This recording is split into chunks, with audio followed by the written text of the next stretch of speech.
Buenos días, vamos a empezar con el ejercicio de mínimos cuadrados ordinarios. Es un extracto del libro de Introducción a la Econometría de Wooldridge.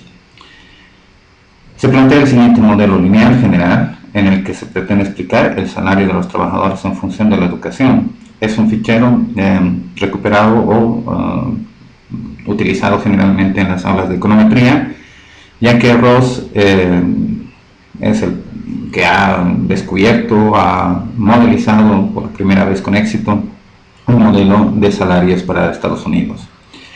El propósito de Ross en ese momento era ver si las mujeres tenían discriminación salarial, tanto sea por raza o por género. En este caso, lo único que vamos a hacer nosotros es una aplicación de mínimos cuadrados ordinarios sobre una función llamada salarios, educación y experiencia. En el texto lo pueden ver de esta forma, pero básicamente la ecuación es esta. Entonces podemos ver de que el salario, esta letra sub T, indica el tiempo. Hay que acordarse de que el salario pues lo recibimos por meses, ¿no?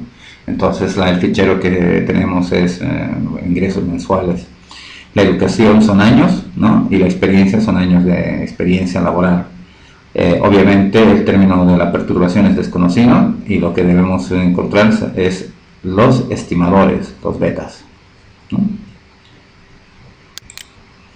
Bien, con los datos que se encuentran en el archivo que les vamos a proporcionar, que es este, se pide obtener los estimadores mínimo cuadráticos e interpretarlos económicamente, ¿no?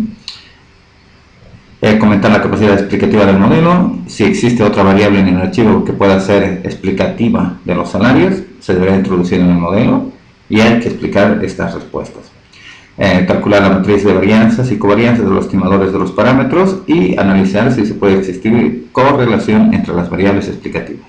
Bueno, como es un ejercicio de clase, lo que vamos a realizar es el primero, ¿no? Lo que hay que modelizar y obtener los estimadores mínimo cuadráticos e interpretarlos. En principio, ustedes van a tener esta área de trabajo que en NViews, ¿no? Normalmente es de esta forma, entonces o abren un nuevo Word file o directamente abren un archivo de eViews ya estructurado, el que ustedes van a tener. Entonces al darle doble clic como cualquier otro archivo abrirá este Word file. Bueno, si nosotros elegimos como en Windows todo esto, ya fíjense, vamos a elegir con Control y vamos a quitar de aquí lo que es el Resid. Y bueno, esta es la constante, no tenemos nada más. Botón derecho, abrir como grupo y veremos los datos, ¿no? Toda la base de datos, ¿no? Son 700 o 900 pico observaciones, 935, ¿ya? Educación son los años de educación, ¿ya? Estos son los individuos, fíjense cuántos datos hay. Educación, experiencia, esta es la educación del padre, horas de estudio, IQ, etcétera, ¿sí? En este momento lo que nosotros vamos a... Puedes borrar el grupo, no hay ningún problema, ¿sí? En este momento lo que vamos a hacer es configurar nuestro modelo, nuestra ecuación de salarios. Hay dos formas de hacerlo: entrando a Quick Estimate Equation y sale esto, y manualmente desde la versión número 7 de reviews es interesante que podamos poner, por ejemplo, ¿no? W, y sale ya una ayuda de cuál de las variables podríamos introducir. No tenemos que escribir directamente, entonces le damos doble clic y ya tenemos el salario. Siempre vamos a poner una C, que es la constante. Vamos a poner la siguiente, que es educación. Fíjense que educ ya está aquí, educ, y experiencia es lo que nos piden, ¿no? A ver, sí, experiencia. Bueno, entonces esta es una forma. El método se lo incluye aquí, como están viendo, método mínimos cuadrados, que es el primero, o para series temporales también se utiliza ese lugar, este método, y aquí están todos los métodos que el reviews es capaz de manejar. Bueno, Bueno, nos quedamos con el primero, la muestra completa. En opciones dejamos tal cual está, no modificamos nada y le damos un OK. Entonces tendríamos nuestro primer modelo hecho.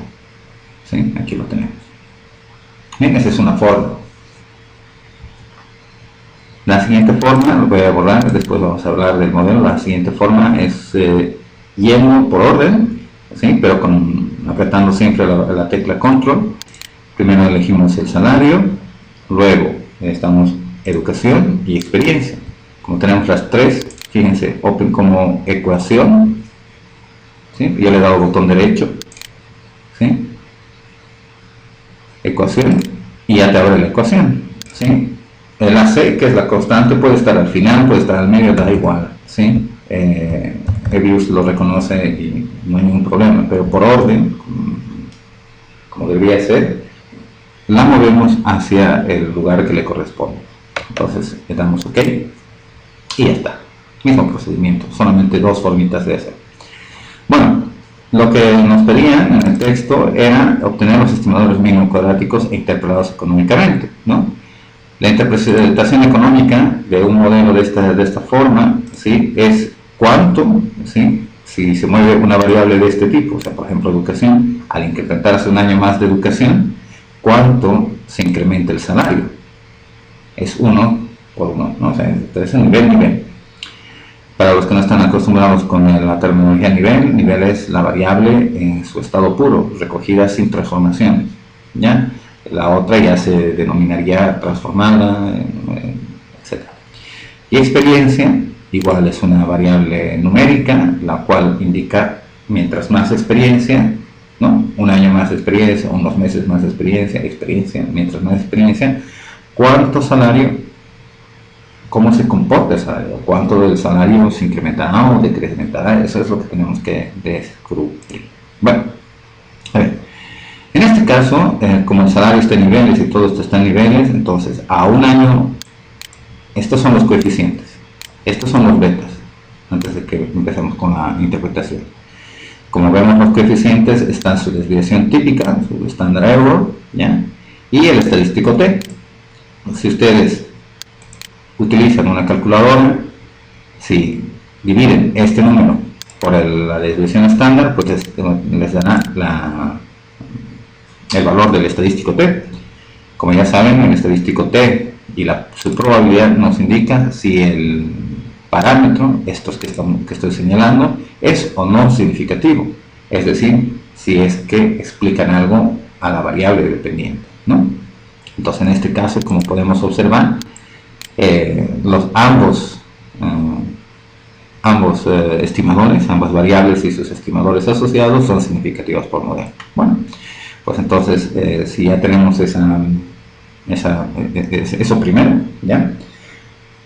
Diríamos que a un año más de estudio, ¿sí? El salario se incrementa en 76.21, en este caso serían dólares, porque como son una base de datos norteamericana, pues están en dólares, entonces sería $76.21. Estamos hablando de 1970 y pico, más o menos, que salió esta base de datos, así que entenderán de que ya no guarda relación, digamos, con la actualidad en el salario, pero lo que estamos viendo es cómo interpretar, cómo modelizar.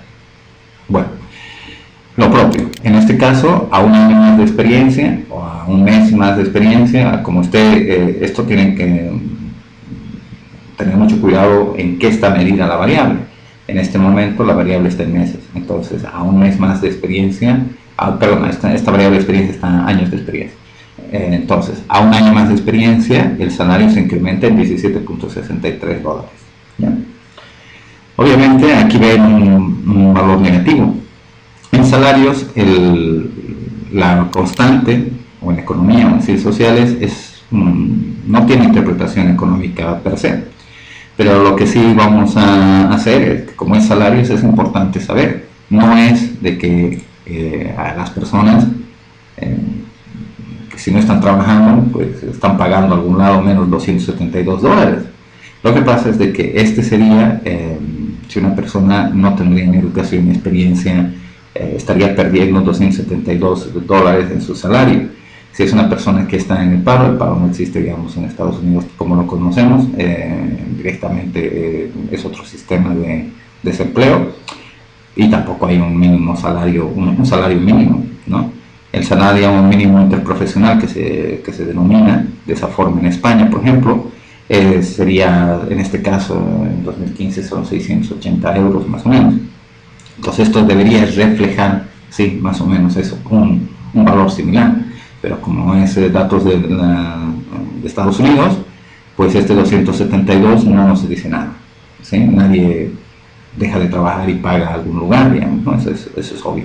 Pero quiero que tengan en cuenta de que la variable, bueno, el estimador de la constante para el salario reflejaría en el caso que corresponda, ¿sí? Para la economía que corresponda, el salario mínimo o el mínimo vital o lo que sería en su país. Bueno, ya hemos hecho el primer ejercicio, ya hemos obtenido los mínimos cuadráticos, estimadores mínimos cuadráticos, ya hemos interpretado económicamente. Ahora vamos a hablar sobre la capacidad explicativa del modelo, ¿no? La capacidad explicativa del modelo está vinculada a la fortaleza, primero, de la explicación individual, o sea, el T, el estadístico T, nos habla de la significación individual de cada uno de los parámetros respecto a su variable. Por lo tanto, como vemos aquí, son significativos incluso al 1%.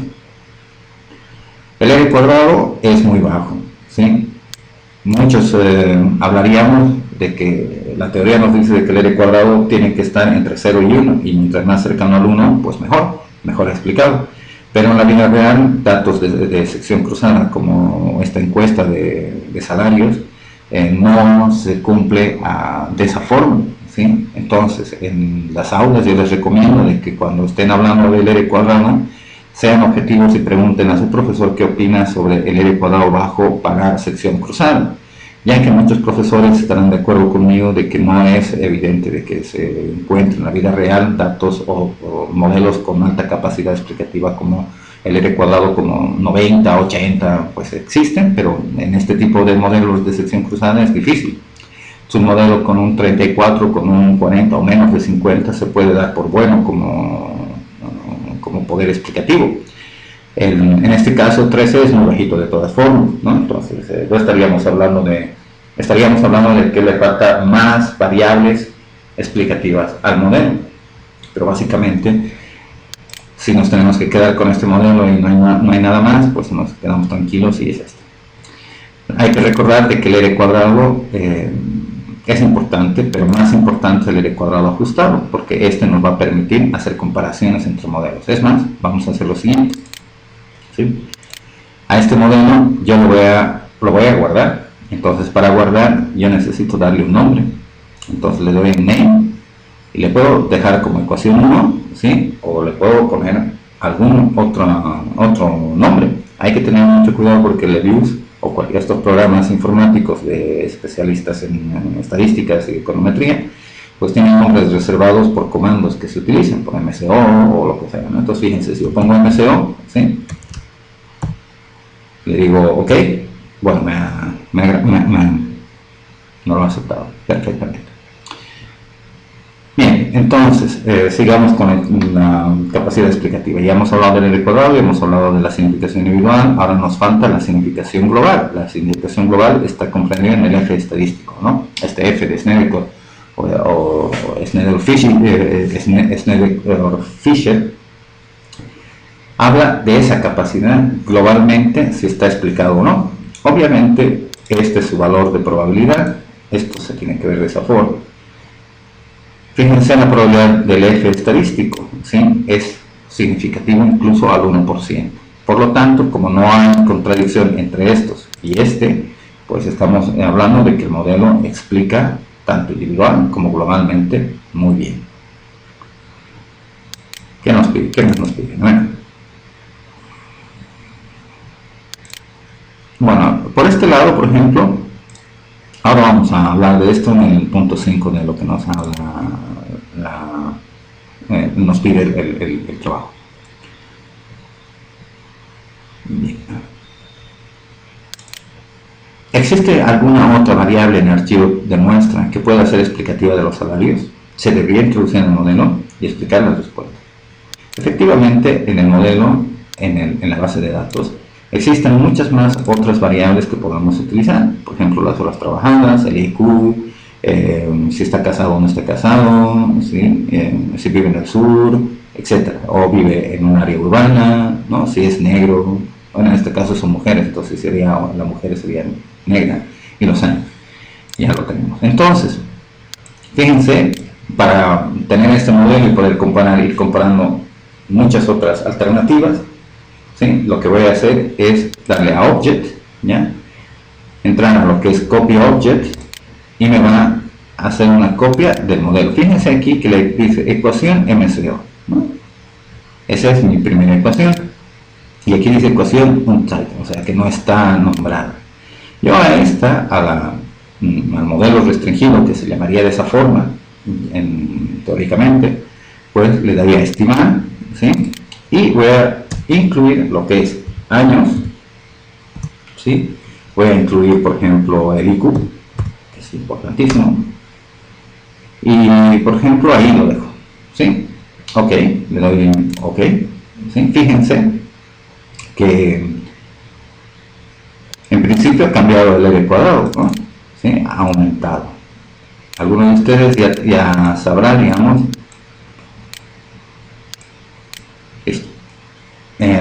por qué ha aumentado. Sabemos de que el L cuadrado es una magnitud que crece, ¿sí? Tantas observaciones se incluyen como tantas variables se incluyen en el modelo.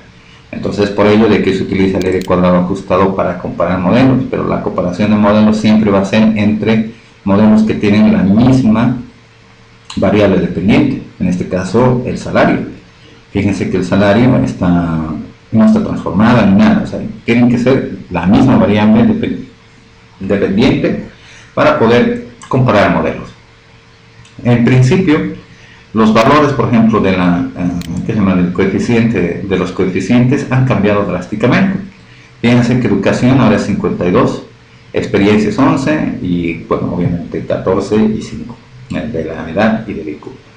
¿Qué quiere decir? Vamos a hacer otra vez una interpretación económica, ya hemos hecho para educación y experiencia, entonces diríamos a un año más de edad que cumple la persona, ¿sí? Y todo lo demás se mantiene constante. Eso nos hemos olvidado en principio, pero es muy importante remarcarlo cuando estemos haciendo la interpretación económica. Recapitulo, a un año más de edad, ¿sí? Mientras todo lo demás se mantiene constante, el salario se incrementa en 14.14 dólares. Esto es importante, ¿no? Imagínense que el IQ, ¿sí? Podríamos nosotros incrementarlo año a año, eso sería increíble. Pero en este caso la variable, como es un valor fijo, porque es un valor que no va a cambiar por individuo, sino que es el valor que tiene realmente en sus pruebas de IQ, nosotros podríamos decir a un mayor IQ, ¿sí? Mientras más alto es el IQ, el salario se incrementará en 5.24. Bueno, vamos a comentar de este modelo restringido, o sea, de este modelo nuevo, ¿sí? Su poder de explicación. Miren, fíjense que igual que en el anterior, ¿sí? Un poco diferente, pero porque están aquí todo a cero, ¿sí? Podemos encontrar de que todos son significativos igual, ¿no? Este es incluso al 1%, este es incluso al 5%, este es al 5%, este es incluso al 1%, ¿no? Bueno, el estadístico F igual es significativo globalmente, por lo tanto el modelo aparentemente no tiene ningún problema, ¿no? Si nosotros quisiéramos hacer una modificación esta y poder volver a hacer una comparación, tendríamos que darle un nombre, por ejemplo, otra vez le vamos a poner MCO, pero le vamos a poner 2, ¿sí? Ok, ya lo tenemos nominado, hacemos otra vez Object, Copy Object, ¿sí? Estimate, y aquí pues incluiremos otras variables que estén disponibles en el modelo. Esto lo vamos a minimizar. Muy bien, por ejemplo, estimate. Por ejemplo, lo que decíamos, black.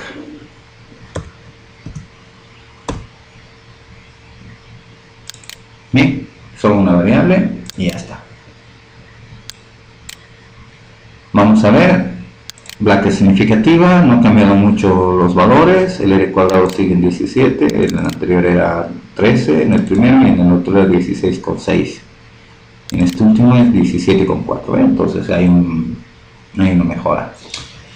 Quiero adelantarles que en estos tipos de modelos, cuando las variables, sus coeficientes se mueven bastante, ¿sí? No son muy estables, que digamos, porque se han ido moviendo con el tiempo. Si nos fijamos, 52, 0,96, un poquito se ha movido, pero este sí se ha movido bastante por el 76. Bueno, pues la explicación es de que puede tener algún problema de correlación, de elasticidad, multicolinealidad en este tipo de modelos, ya que Rawls no utilizó mínimos cuadrados ordinarios para la ecuación de salario, se utiliza otro tipo de modelos, pero el mínimo cuadrado ordinario se utiliza siempre, ya que nos garantiza siempre la mínima varianza, lo cual es importante siempre modelizar, porque al final, si nosotros tenemos un modelo súper complejo, ¿sí?, y no difiere mucho del mínimo cuadrado ordinario, cumpliendo siempre los supuestos básicos del modelo de regresión lineal básico, ¿sí?, pues nos quedamos siempre con el mínimo cuadrado ordinario. Esto ya con más práctica y con más vídeos y con más explicaciones, pues lo irán notando. Pero básicamente siempre hay que tener cuidado de este tipo de situaciones. Bueno, a ver, expliquemos por qué tendrían que entrar. Edad es obvio, ¿no? Una persona que entra con 22 años a la empresa no va a ganar lo mismo que gana una persona que entra con 35 o 40. Estas personas tienen aparte experiencia, mucha más experiencia o mucha más formación, entonces por algo hay niveles salariales. Por eso edad es importante saber si está recibiendo un salario acorde, digamos, con su estatus o está por debajo o superando, digamos, a su nivel. El IQ, pues, no es parte, digamos, de una ecuación normal, porque el IQ, muy pocas empresas, muy pocos ¿qué se llama?, gobiernos harán encuestas sobre este tema, entonces es un poco difícil encontrarlo de esa forma, pero es importante. Como hemos visto, el IQ, mientras más alto es, más probabilidades tienes o más salario vas a ganar. Pero fíjense, esta es la variable, ¿sí?, que Rawls introdujo como parte de un análisis de discriminación. Entonces estamos hablando en este caso de que, por ejemplo, Black, ¿sí?, si ustedes se fijan en la base de datos, ¿sí?, ¿dónde está Black? Black es ceros y unos, ¿ya? Donde 1 es la condición borrosa de ser negro y 0 es otra. Entonces, esto ya, chao. Ahí nos quedamos con esto. Entonces, si la persona además es de raza negra, en ese momento ganaba menos $124.65 respecto a los otros miembros de la empresa o de la encuesta que no eran negros. Entonces Rawls, pues, hizo un avance muy significativo al momento de encontrar formas de discriminación, sea por, en este caso, por raza o por género. Si nosotros incluimos en esta el género, ¿sí?,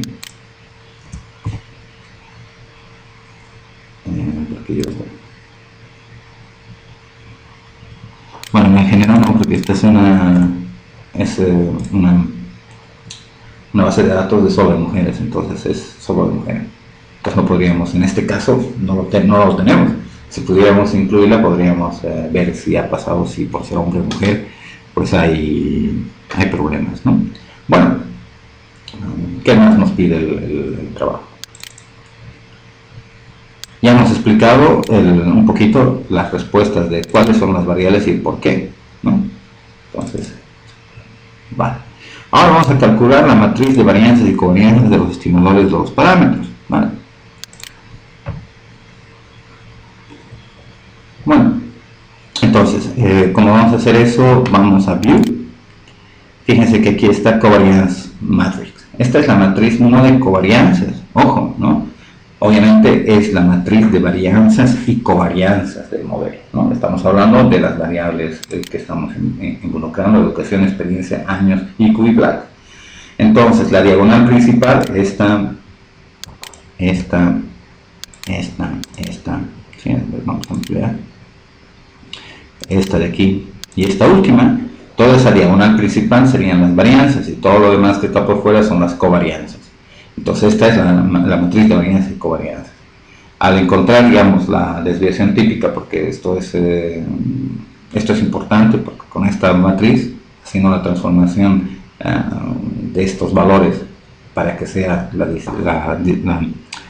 standard deviation, ¿sí?, que utiliza el Stata, es justamente esta, ¿no? ¿Dónde está mi modelo? Bueno, está aquí atrás.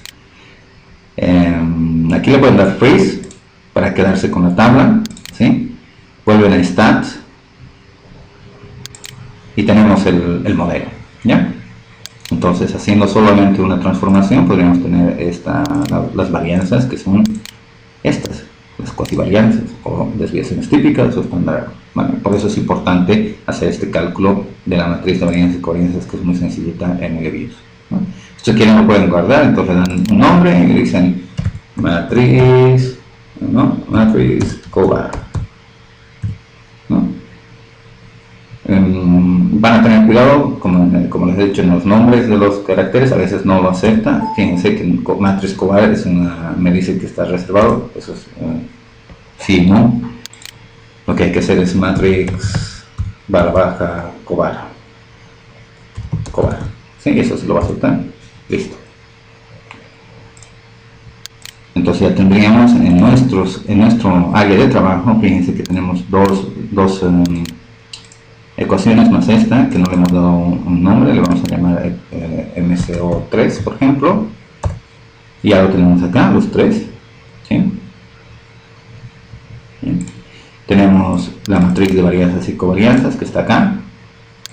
Y tenemos obviamente nuestro texto indicando qué es lo que hay que hacer en este modelo. Bueno, terminando el modelo, hay que analizar si se puede existir una correlación entre las variables explicativas. Bueno, he aquí, con este modelo nos quedaremos, no con el inicial, porque el inicial era educación y experiencia muy pequeñito, entonces este ya explica mucho mejor, el R cuadrado ha subido mucho más bonito, tenemos una significación individual, y es aquí donde nos tenemos que plantear en la situación del estadístico de Durbin-Watson, ¿no? Yo les aconsejo de que cualquier valor que sea distinto de 2 exacto, ¿sí?, siempre digan posible presencia de autocorrelación tipo 1, ¿ya? En explicaciones en videos teóricos que están en el canal, ustedes podrán ver qué es lo que pasa con el estadístico de Durbin-Watson, pero ya deberíamos saber en este momento de que el estadístico de Durbin-Watson tiene 2 áreas de indecisión. Por eso mismo es muy importante tener el cálculo concreto y saber si los errores han caído, digamos, en la parte de determinación o de rechazo de la hipótesis nula o en la zona de aceptación de la hipótesis nula. En este caso, como es 1,8, está muy cerca del 2, podríamos pensar, digamos, de que no hay autocorrelación, pero pues el estadístico de Durbin-Watson es un poco endeble en estas situaciones, porque solamente además calcula o está diseñado para encontrar autocorrelación de orden 1. Por lo tanto, nos vamos a quedar con la idea de que cualquier cosa que sea distinto de 2 exacto, pues tiene probabilidades muy altas de ser autocorrelación. Entonces, yo anotaré en el examen o en mi práctica, diré que como el estadístico de Durbin-Watson es 1,85, hay la posibilidad de presencia de autocorrelación de tipo 1. Para salir de dudas, ¿sí?, podríamos hacer un test, ¿ya? Vamos a ir a Residual Diagnostic, porque es un análisis de los residuos. Podemos ver aquí en Serial Correlation, que es un estadístico de máxima verosimilitud, ¿ya? Le dejan tal cual está por default y vemos lo mismo, ¿no? Entonces fíjense, aquí está la probabilidad, la no probabilidad. Hay que recordar que la hipótesis nula es autocorrelación, ¿sí?, y la hipótesis alternativa es no autocorrelación. Entonces, si este es mayor que el alfa prefijado, que generalmente, como nadie te dice nada, o que no te lo dicen, si no te lo dice nadie antes, será el 5%, ¿no? Porque es el que más se usa. Pero si no, puedes utilizar tú uno de los baremos de los 3 niveles de significaciones habituales que se determinan, el alfa de confianza inicial.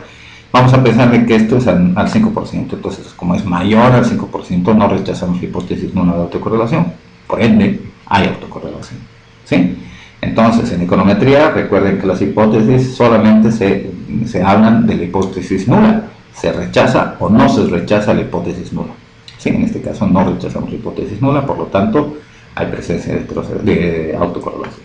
Pero claro, como vuelvo a mi página anterior, antes, esta regresión es una regresión auxiliar que no se interpreta, ¿ya? Esta es la regresión que Bruce y Goldfried utilizan para encontrar si hay o no hay presencia de autocorrelación.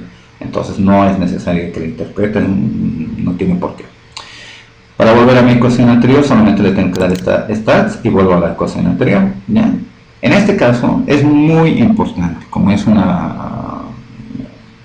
un modelo que viene y proviene de sección cruzada, de datos de sección cruzada, tendríamos que ver más que la autocorrelación, es ver si hay o no hay, ¿sí? Se llama heteroscedasticidad. Entonces lo propio, hacemos un residual diagnóstico, esto sí es más habitual en este tipo de modelos. Fíjense que aquí está heteroscedasticidad, le damos OK y aquí hay muchísimo, ¿sí? El más común siempre va a ser white, ¿sí? Pues vamos a utilizar ese, el de white. Fíjense que es el valor de la probabilidad. Entonces la hipótesis nula de esto es homocelasticidad y la hipótesis alternativa es heteroscedasticidad. Entonces como es mayor al 0,05 no rechazamos la hipótesis nula de homocelasticidad, entonces el modelo es homocelástico. Bien.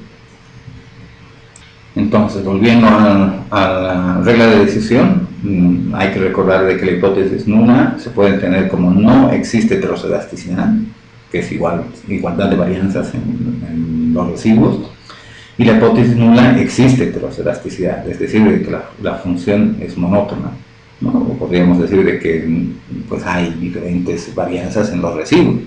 Entonces, por lo tanto, si es mayor, como nos dice aquí, a 0,05, no rechazamos la hipótesis nula y no existe heteroscedasticidad, como habíamos dicho. Bien, más cosas antes de terminar. Bueno, para terminar, como había dicho, vamos a hacer otro más que es muy importante en los modelos, aunque no lo pide el ejercicio, lo voy a hacer, que es el histograma o el test de normalidad. Entonces, fíjense, yo les digo siempre a mis alumnos de que esto no es una normal, ¿no? O sea,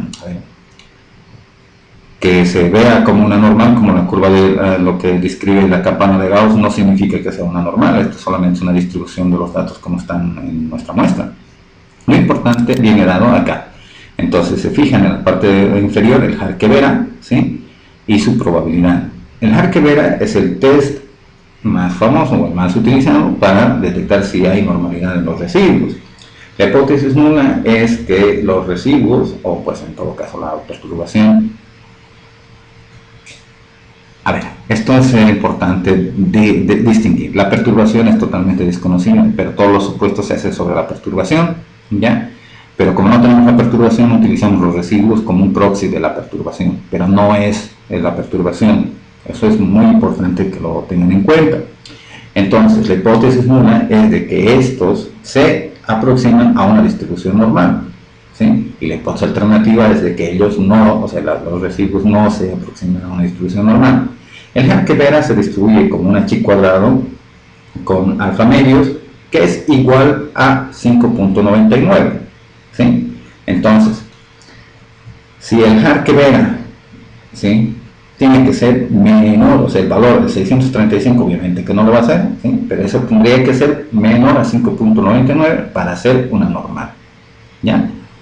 Nuevamente digo, el Harke-Vera tiene que ser menor a 5.99 para ser normal, pero si no te acuerdas eso, porque a veces no nos acordamos cuánto tienen que valer las cosas, siempre fíjate de la probabilidad. La probabilidad es que está asociada al estimador del Harke-Vera, nos dice, y la regla de decisión siempre va a ser de que si es menor al alfa prefijado, o sea, en este caso al 0,05%, siempre diremos de que se rechaza la hipótesis nula. Si fuera mayor al 5%, diríamos no se rechaza la hipótesis nula. En este caso, como es menor al 5%, estamos rechazando la hipótesis nula, ¿no? Entonces la hipótesis nula era que se acercaba a una distribución normal. Si estamos rechazando, por lo tanto, hay, ¿sí? Entonces no existe normalidad en el modelo. ¿Cuáles son las consecuencias de esta situación? Es que todos los modelos que hemos visto, perdón, todos los estimadores que están asociados, estos de aquí, ¿sí? Pues son dudosos, ¿no? Porque como no cumple la distribución normal, pues no tenemos con qué compararlos, entonces estaríamos pensando en que hay un problema. Es por ello de que Ross no utilizó los mínimos cuadrados ordinarios, no porque no se cumpla la normalidad, sino que el mínimo cuadrado ordinario no captura lo que debe capturar en una ecuación de salarios. El ejemplo es muy bueno porque nos introduce, digamos, a un concepto o una aplicación muy importante que es los salarios, y nos ayuda a entender un poco cómo son las relaciones y lo que hay que ver en los modelos. Como hemos terminado, pues yo les agradezco su tiempo y su paciencia y espero que pronto nos encontremos en otro video. Muchas gracias y buenos días.